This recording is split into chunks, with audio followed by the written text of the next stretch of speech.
Hello, hello, hello there. Margaret Lloyd here, Eternal Shift, New Life Ahead. All right.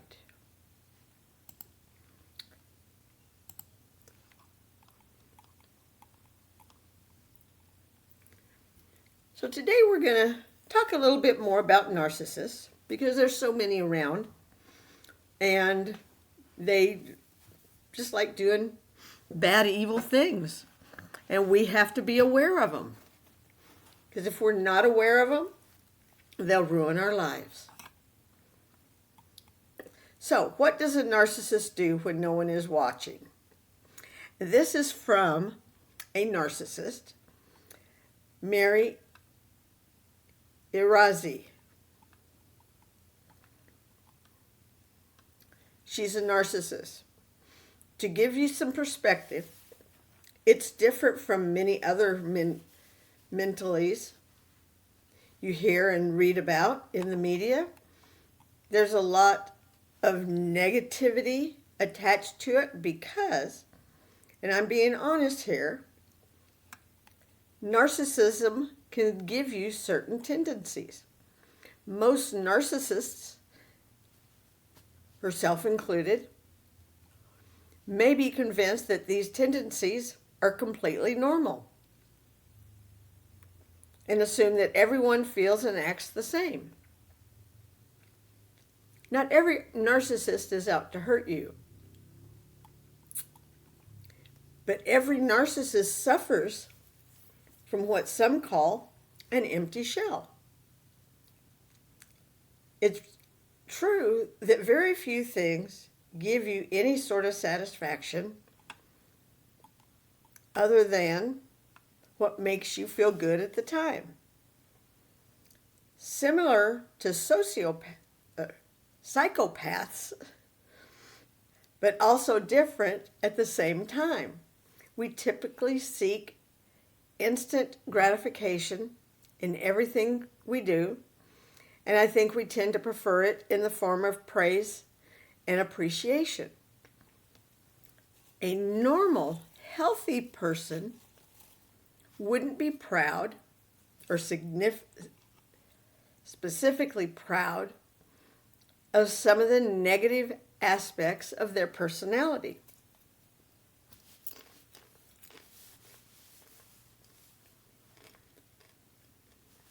On a good day, I'm proud of even my worst traits.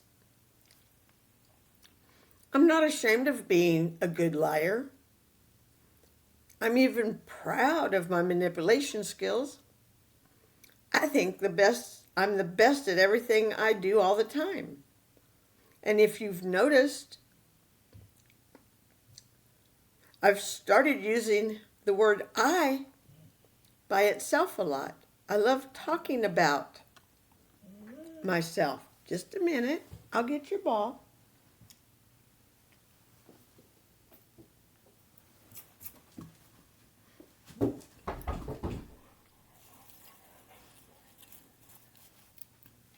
Drop it, good girl.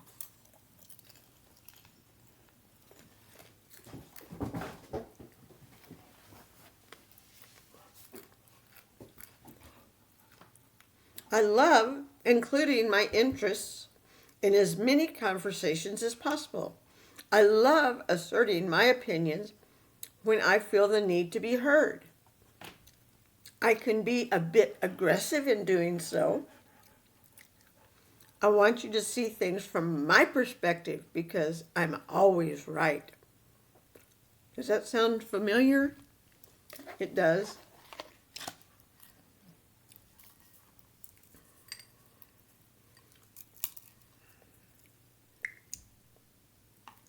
I actually think all of us can maybe have some narcissistic tendencies.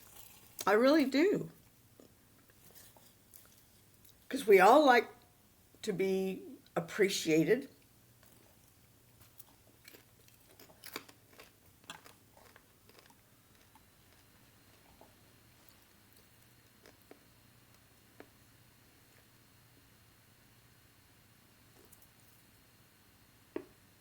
You want it?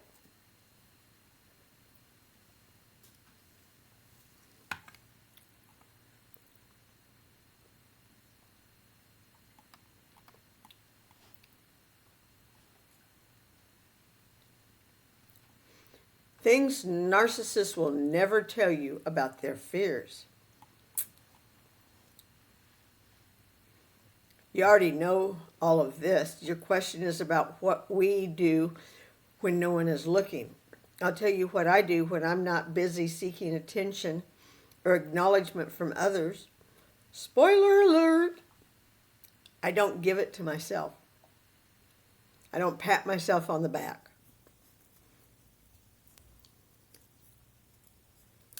You look away for a few hours, and I'm busy humiliating myself, telling myself that I'm weird, that I'm stupid, that no one loves me, that everyone cheats, everybody lies. Do I admit my mistakes while I'm doing this? No, not usually. But even a narcissist can admit their mistakes. It's just that we often choose to not do it so we can push the self-loathing away.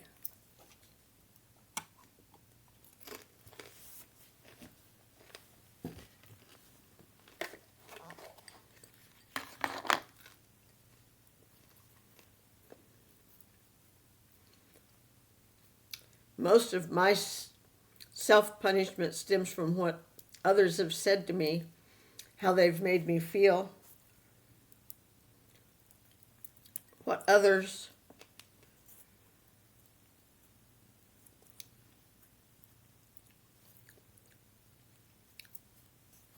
trying to break a piece of liver from a doggy.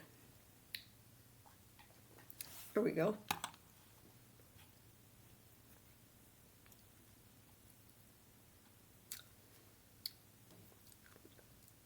Yeah, self-punishment stems from what others have said to me, how they've made me feel, what others have done wrong.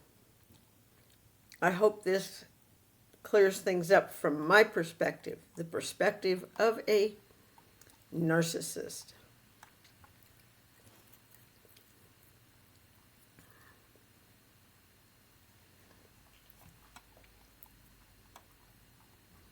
This was a question that Lisa Jordan answered. How does a narcissist test boundaries? Very carefully. I know sometimes I can be a smartass, but you know what? That's okay. Because being a smartass is being alive in my eyes.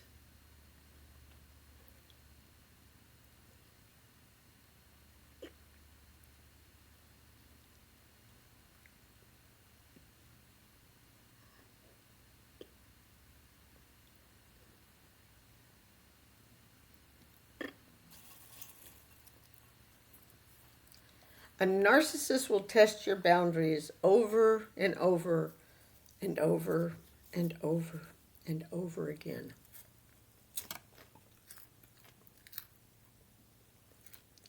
Trust me, I know. I was married to one for 38 years.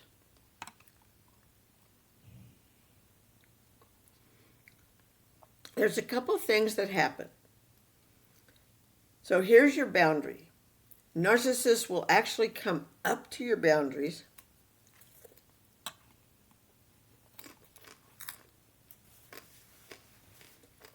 like, here's your boundary. Don't go past this line. A narcissist will actually come right up to you, super close, almost touching,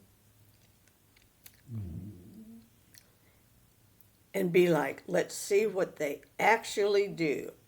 And if you don't react, you don't respond, they're like, might not be that big of a deal.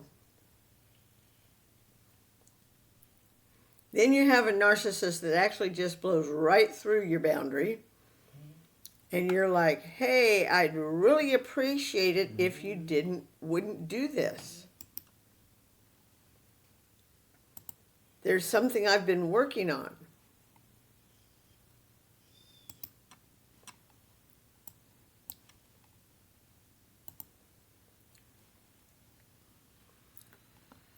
Like, and went right through your boundary. Okay.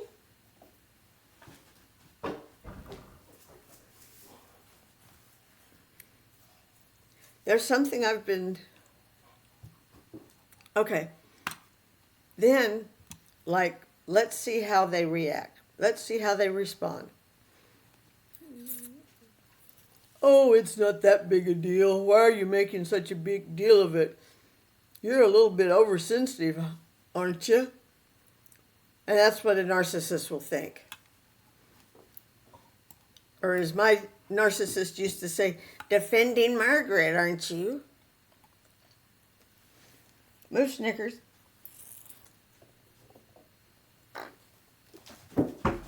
But I had to. He wouldn't defend me.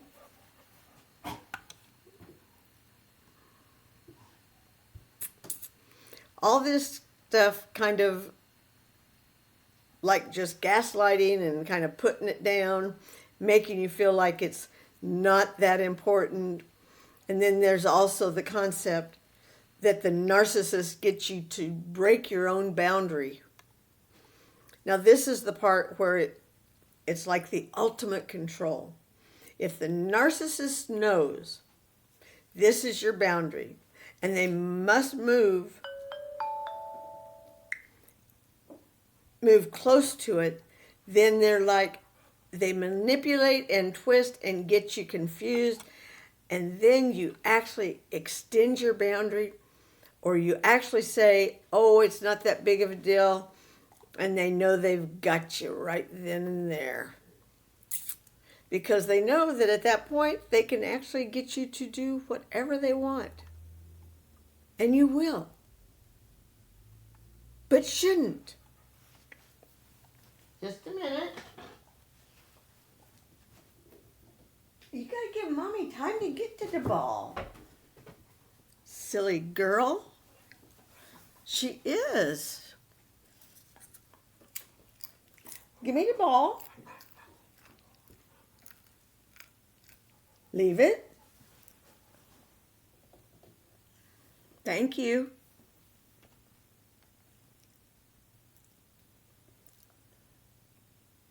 Thank you very much.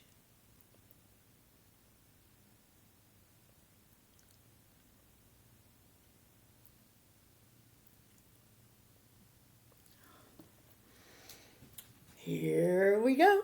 Here we go.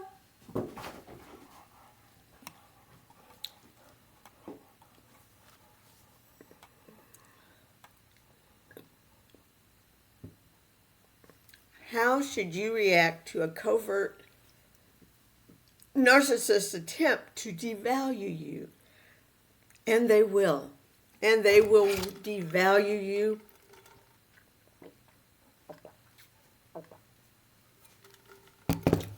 They will make you feel so worthless. Not even funny.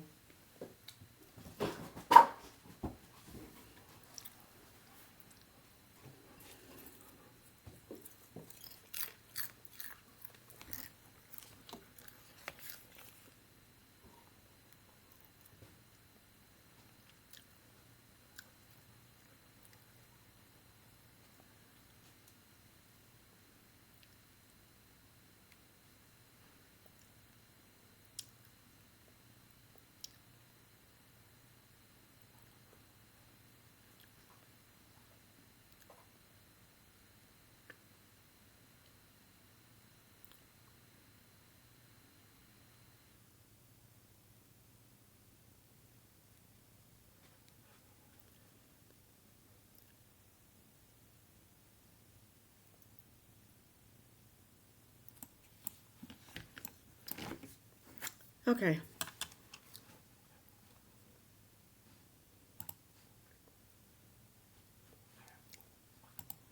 I lost my page. Okay.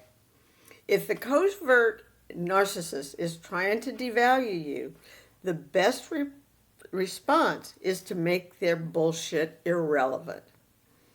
They get off on getting under your skin, making you second guess yourself and pulling you into their delusional fantasy. The second you react to their garbage, very simple, they win. Where'd your ball go?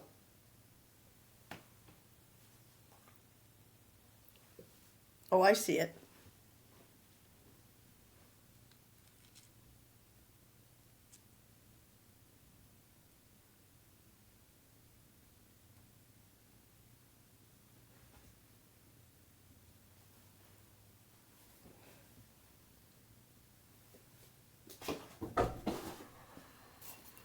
Okay. The only thing you need to remember is their opinion of you is as good as a snowball in hell.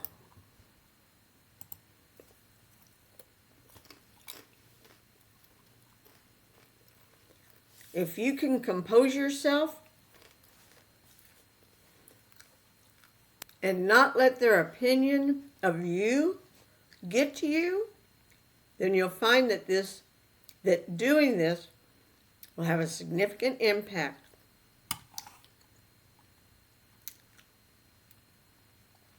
You just need to remind yourself and not give them the satisfaction. Absolutely. And if you really want to piss them off, absolutely. Keep going. Let them choke on their own irrelevance. Narcissists hate seeing someone they've tried to break become untouchable.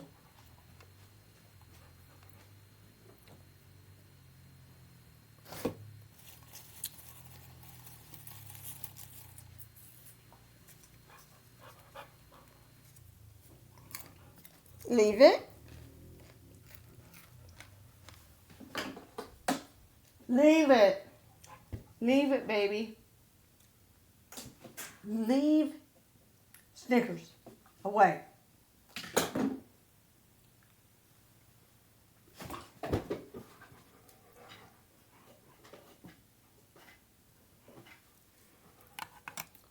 What is a narcissist's addiction? I am sadly, this is Al Edwards, well qualified to answer this question.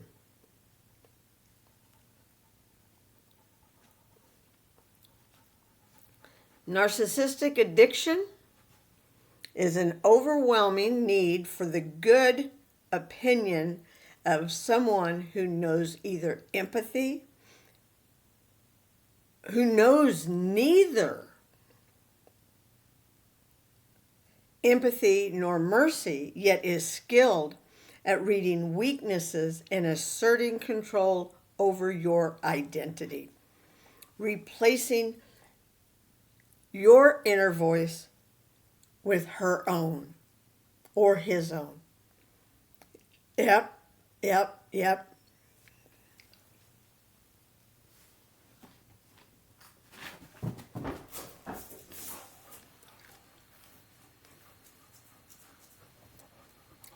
Which my ex did repeatedly. He got rid of my inner voice. And since that inner voice is the anchor for judging your safety and acting in your own interest, this is an extreme emergency for your well-being. Absolutely. Like I said, I have said, I was married to a narcissist for 38 years. Of those 38 years, I'm going to say close to 25 of them was living under his narcissistic ruling. Move, Snickers.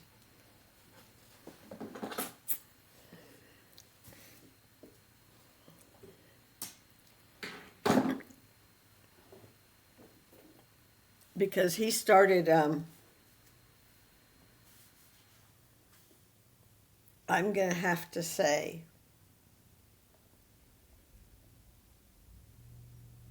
in 98 was when he started the extramarital sex, insisting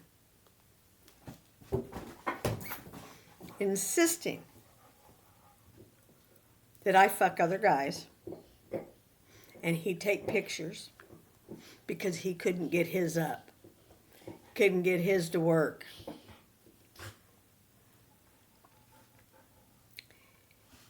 It is sometimes thought of as trauma bonding, the process by which a victim identifies with her tormentor because they've been through such stress together, even though the tormentor was the source of the stress.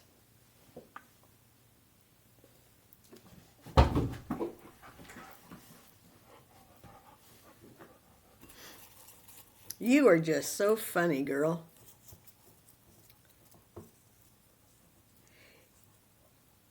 Yet it's no ordinary trauma bond. The narcissist assumes control over your identity, absolutely, making them or her opinion of you the central concern of your thoughts.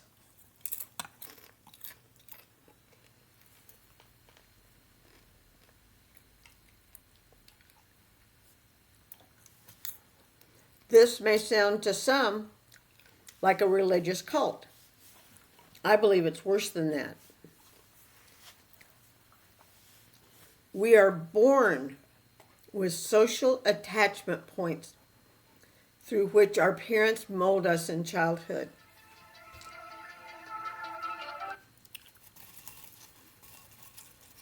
Seeking a hit of concern, neurotransmitters, probably oxytocin, children look for approval from their parents and try to correlate their actions with positive responses. As adolescents, we replace parents with peers. Absolutely. Oxytocin is released as a result of social belonging and validation.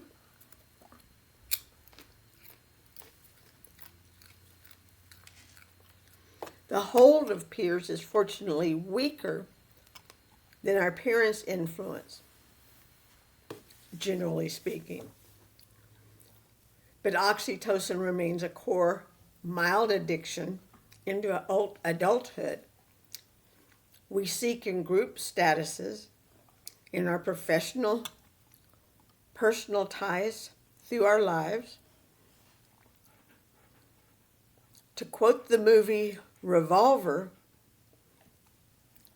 we're approval junkies.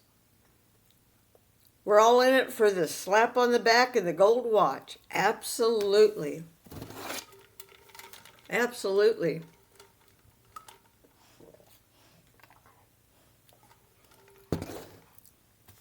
I know when I was working, I used to always like to get pats on the back by my superiors. We all do. There's nothing new to that.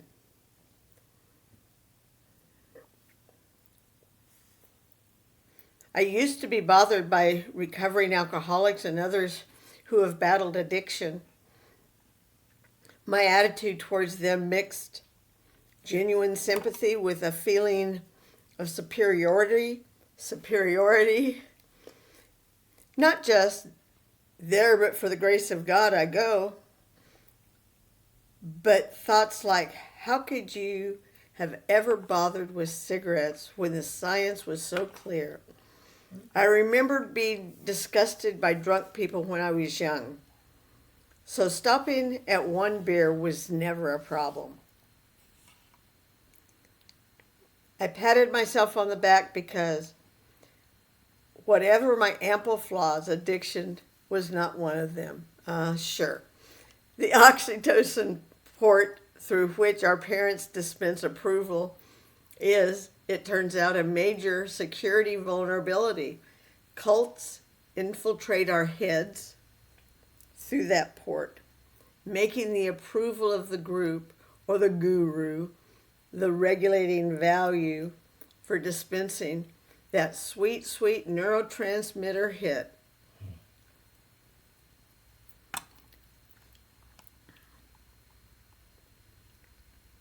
Cults are, at bottom, just institutions, however malign. Give them money or devotion, and they'll validate you. It's not their advantage for you to deteriorate once you've given to them. They draw no joy from torturing you further. They need to keep you in good shape, good enough shape to keep giving. Where's your ball? Oh, I found it. I found it. It was under my feet. Now, what should we do with it? Throw it. Narcissists are governed by no such guardrails. They get off on torturing you. Absolutely. The destruction is the point. A narcissistic partner is like a cult which believes in human sacrifice, and the sacrifice is you. I was the sacrifice. All over Quora, you can see it in question after question. What will the narcissist do if I say this? What does the narcissist think of that? What is the narcissist X thinking of me right now? Personally, I could care the fuck less what he thinks of me right now. I could care less. I hope he's not thinking of me. These are people bereft of a supply of a feel-good neurotransmitter, barely clinging to day-to-day existence as they quit it cold turkey. These are people in the throes of addiction. I was not addicted to my narcissist. I guarantee you.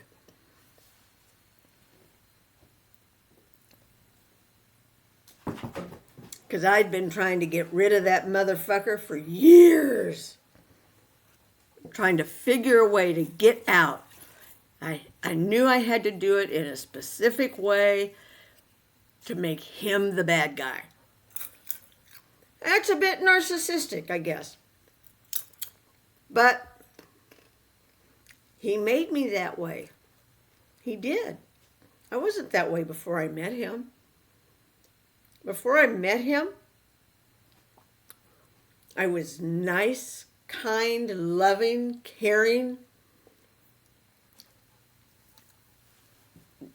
The last thing I wanted to do was harm another person. Just a minute, baby. I see it. But I did.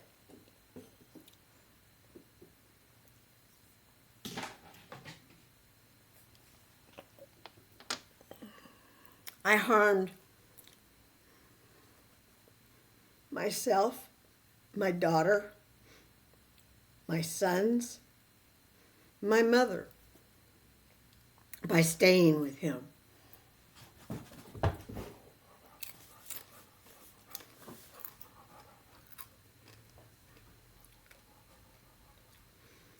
I watched a recovering alcoholic's forehead bead with sweat as he spoke of how much he enjoyed beer.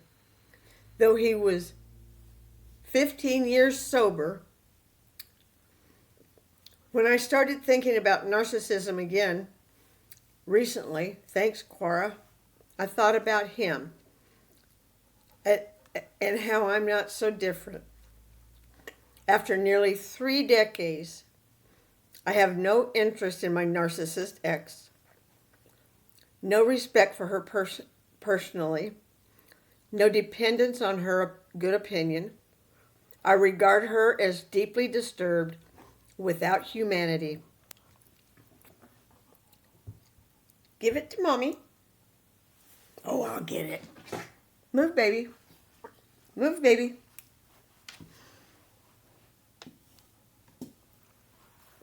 You make it difficult for mommy to get it. There we go. Ugh.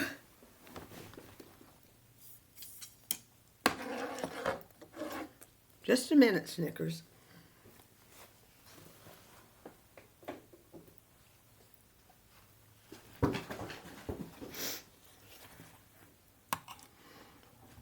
So after nearly three decades, I have no interest in my narcissist ex, no respect for her personally, no dependence on her good opinion. I regard her as deeply disturbed and without humanity. These days, when I'm around other people and part of a social group or romantically involved, I feel no craving for oxytocin or whatever it is the narcissist blocked and then meted carefully out in order to control my junky brain. Because we have junky brains. Now for the bad part. When I'm unattached,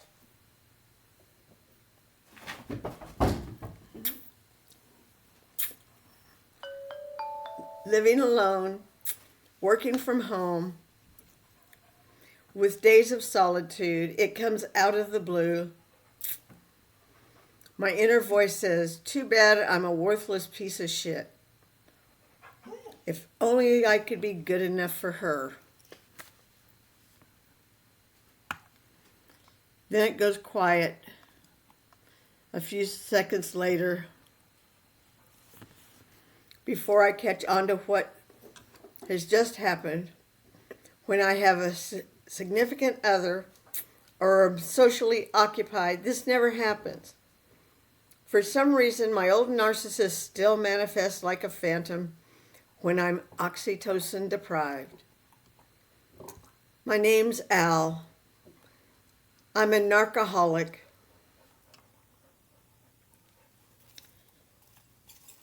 If you're freshly freed of a narcissist, what I'm saying here will not inspire confidence.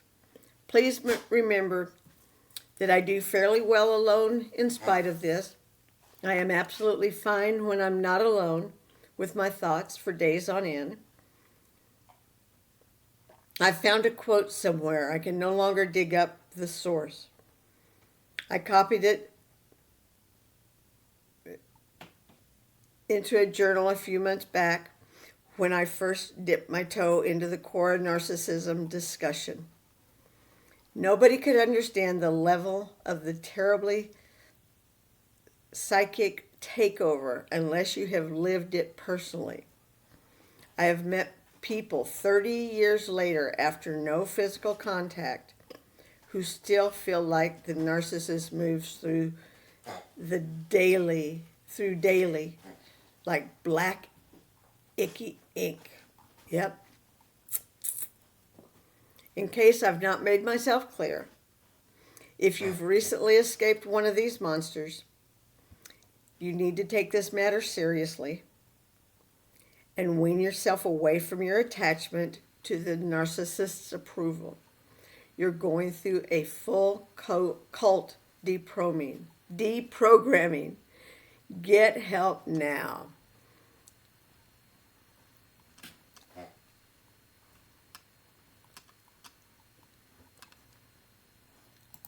That was good. That was good. Well, I hope y'all have enjoyed today. We'll talk more tomorrow.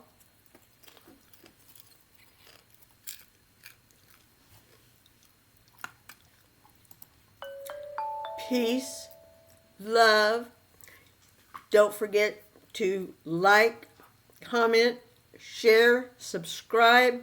Super thanks are always appreciated. Love you all. Love, love, love.